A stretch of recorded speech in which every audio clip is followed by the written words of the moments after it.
Let's crack BArch 2021। दोस्तों, मैं अक्षय आज आपके लिए ऑड फिगर्स का वीडियो लेके आया हूँ। तो ये भी एक इम्पॉर्टेंट टॉपिक है क्योंकि एग्ज़ाम में जनरली ये 15 मार्क तक के पूछे जा सकते हैं, क्योंकि इसमें दो टाइप आते हैं। एक आएगी ऑड और दूसरी आएगी सीरीज़। इन दोनों को मिला के आपको 20 मार्क तक के टॉपिक आ सकते हैं, 20 मार्क्स इजीली बन सकते हैं। तो ऑड तो काफ़ी इजी रहता है, सीरीज़ में थोड़ा सा दिमाग शांत रख के सॉल्व करना पड़ता है। तो आज हम ऑड सॉल्व करेंगे, कल हम सीरीज़ का देखेंगे। तो मैं ऑड के आपके लिए दो वीडियोस बनाने वाला हूँ,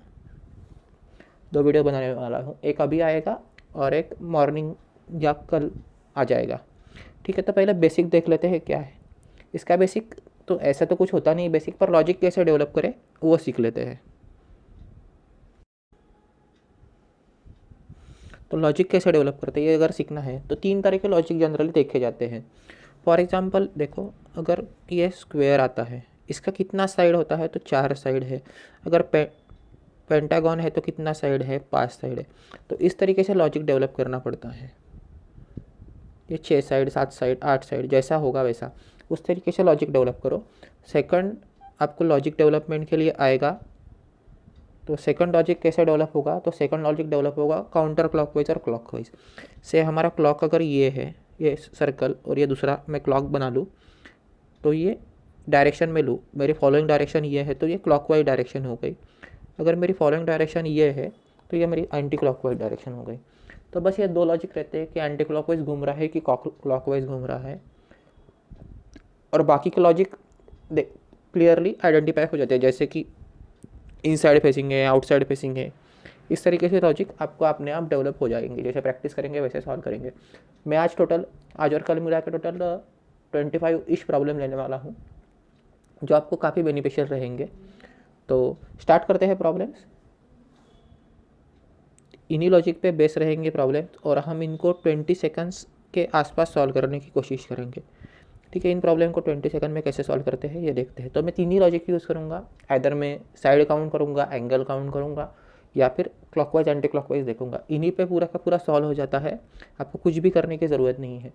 और अगर प्रॉब्लम बुक से है तो प्लीज़ आंसर बुक में देख के मत बताइए, ये आपके लिए है। इनको 20 सेकंड्स में सॉल्व कीजिए और कोशिश करिए कि 20 सेकंड के अंदर अंदर सॉल्व हो जाए। तो आपके लिए मैं हर रोज़ मेरा नंबर छोड़ रहा हूँ, तो मैं आज भी आपके लिए नंबर मेरा छोड़ रहा हूँ। तो मेरा नाम अक्षय है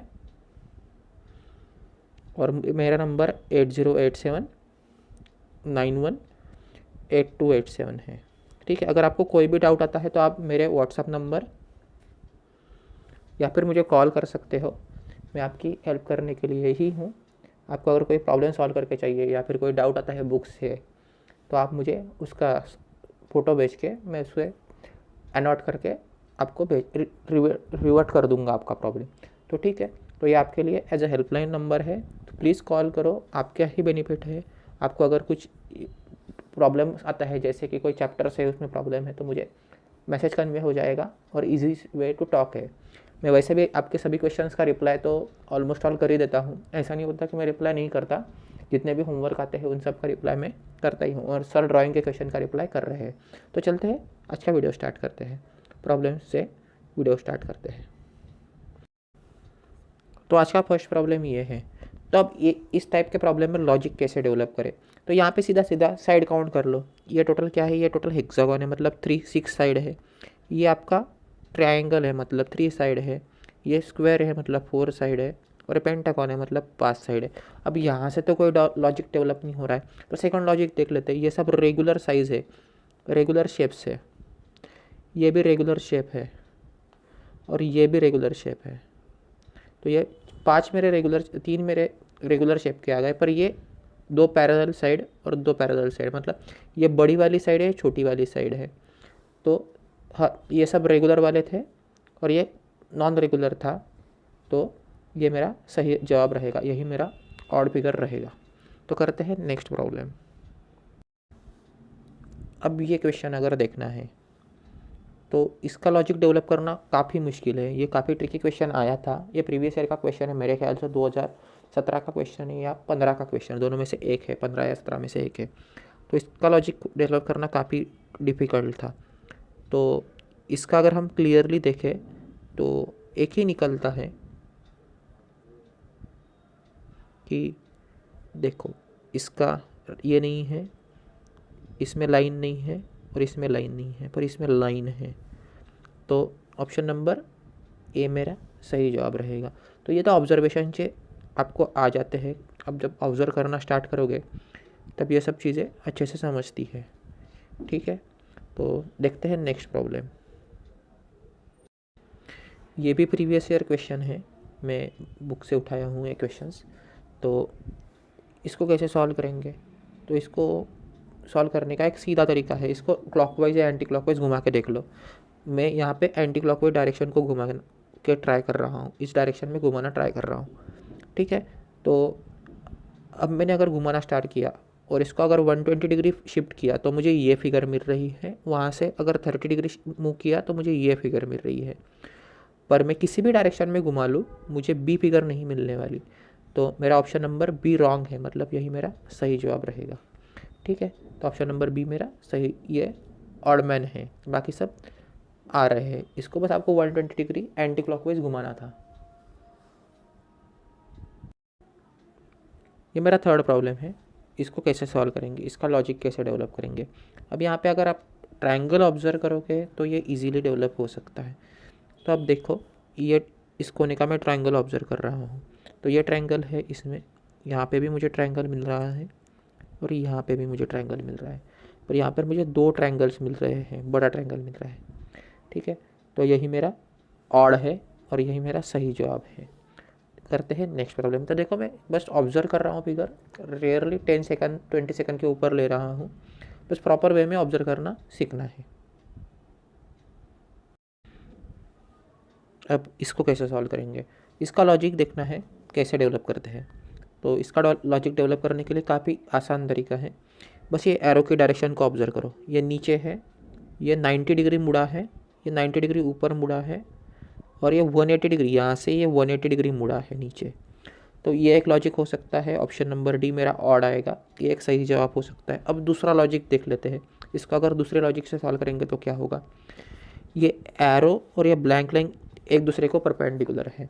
सिमिलरली ये एरो या ब्लैंक लाइन एक दूसरे को परपेंडिकुलर है। सिमिलरली ये एरो और ये ब्लैंक लाइन एक दूसरे को परपेंडिकुलर है, पर इस केस में ये एरो और ये ब्लैंक लाइन एक दूसरे को पैरेलल है, इसलिए ये मेरा ऑड है और यही मेरा सही जवाब है। ठीक है, मैंने दोनों लॉजिक से दिखा दिया कि कैसे सॉल्व होता है। मैं जो प्रॉपर वे में आप अगर इसको देखोगे तो काफ़ी इजी रहता है, सिंपल लॉजिक स्टेप से 3-4 स्टेप्स में आ जाता है।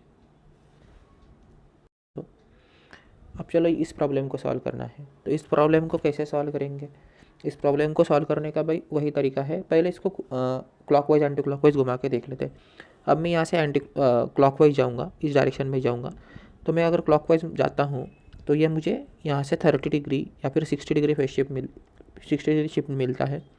ये मुझे 60 डिग्री शिफ्ट मिलता है, पर ये मुझे कहीं से भी 60 डिग्री शिफ्ट नहीं है, ये 90 डिग्री शिफ्ट है, वो भी एंटी क्लॉकवाइज डायरेक्शन में। तो ये मेरा ऑड है, तो डी ऑप्शन मेरा ऑड है और मेरा डी ऑप्शन ही सही जवाब है। अब इसको ज़रा दूसरे लॉजिक से देख लेते हैं। अगर ये लॉजिक नहीं आप पकड़ पाते हो तो दूसरा लॉजिक क्या है कि इस एरो के बाजू में ये एंगल दिया है, सिमिलरली इस एरो के लेफ्ट साइड में एंगल दिया है, सिमिलरली इस एरो के लेफ्ट साइड में एंगल दिया है, पर इस एरो के लेफ्ट साइड में कोई भी एंगल नहीं है।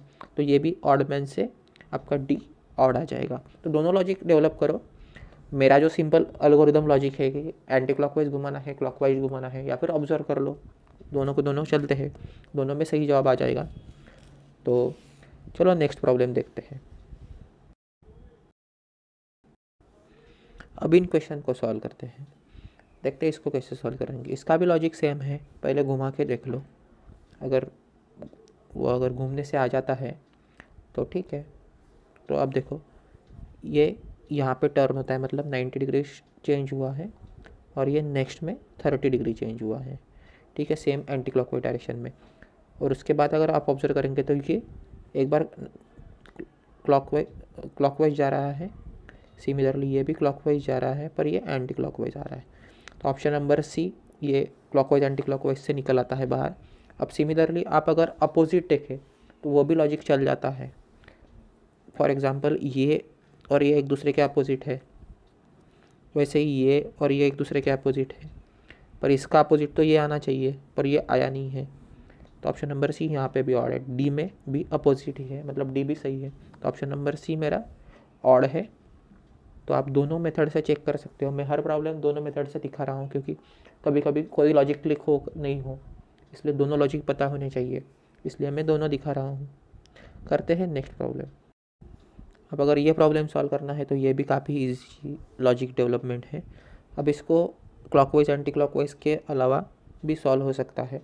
देखते हैं इसको अगर सॉल्व करना है तो एरो के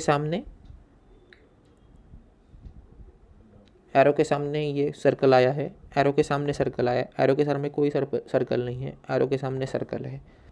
तो मेरा ऑप्शन नंबर सी मेरा ऑड है, बाकी सब ओके है। अगर इसको आप घुमा के देख लेते थे तो क्या आता था, एरो ये एक दूसरे 180 डिग्री में घूम रहे हैं, ये एक दूसरे के सामने है, ये एक दूसरे के सामने, मतलब 180 डिग्री घूम रहे थे। अब इसके और इसके सामने नहीं है, ये 90 डिग्री हो गया, तो इन दोनों का एंगल क्या बनता है, 90 डिग्री बनता है। तो ये यहाँ पे रॉन्ग है, ठीक है। तो मेरा ऑड लॉजिक में यही बैठ रहा है। तो आप दोनों लॉजिक से ट्राई कर सकते हो कि फर्स्ट सामने सामने देख लो, ये तो इजी है, या फिर 180 डिग्री है, 180 डिग्री है एंगल, इनमें 90 है, इन दोनों में 180 डिग्री है। तो यह भी लॉजिक अच्छे से डेवलप हो सकता है। चलो नेक्स्ट करते हैं। तो अब इनके लॉजिक कैसे डेवलप करें, अब वो देख लेते हैं। तो इसको क्या आएगा लॉजिक, ये आउटर का 5 आएगा, 5 आएगा, और अंदर का 4 आएगा, ठीक है। इसका ये हेक्सागन है, मतलब ये 6 होगा, और ये बाहर कितना है, 1 2 3 4 5 6 7 8 है, ये ऑक्टागन है, ठीक है। सिमिलरली ये 1 2 3 4 5 6 है, ये हेक्सागन है, और अंदर 5 है, और यहाँ पे बाहर 4 साइड है और अंदर 3 साइड है।